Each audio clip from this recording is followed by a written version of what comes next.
Okay, as we start our and continue our transition from First Class to Gmail, just to prevent any missed emails, and this is something you can use in the future, is using the read receipt feature that Gmail offers. A read receipt will allow you to send a prompt to the group of people you're sending the email message to that will force them to send a message back to you saying that they've at least looked or opened up your mail.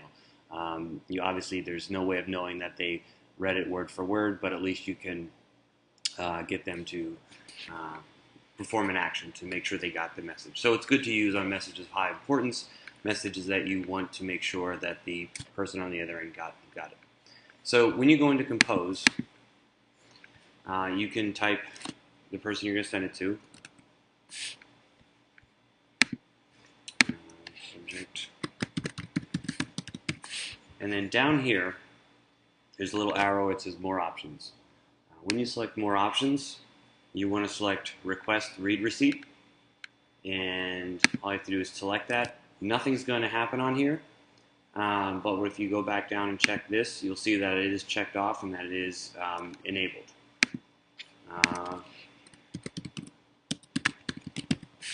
And then you'll send your message. Okay? And once you send your message through, I'll show you what happens on the other end.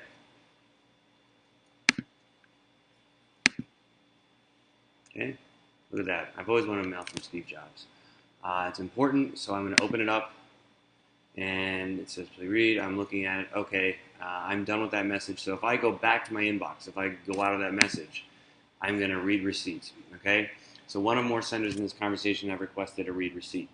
So you can obviously opt out of that, but what I'm talking about is as we make our transition to Gmail from First Class, in order to kind of have a way of not missing messages, this is something that is can really help with this process. So I'm just going to select Send Receipt, and receipts have been sent. And then if I go back to the other message, other mail, I'll notice that I got a message back saying one recipients have read this message. If you put down a little plus sign there, it drops down and you can see that I read this at 9:34 a.m. You can show the receipt, which looks just like a giant bunch of code. But this is pretty much all you need to know that someone at least opened up the message, they looked at it, and they were aware, and they got it. So if you're wondering if you can find a way to make sure everyone gets a message, this is a great way of doing it.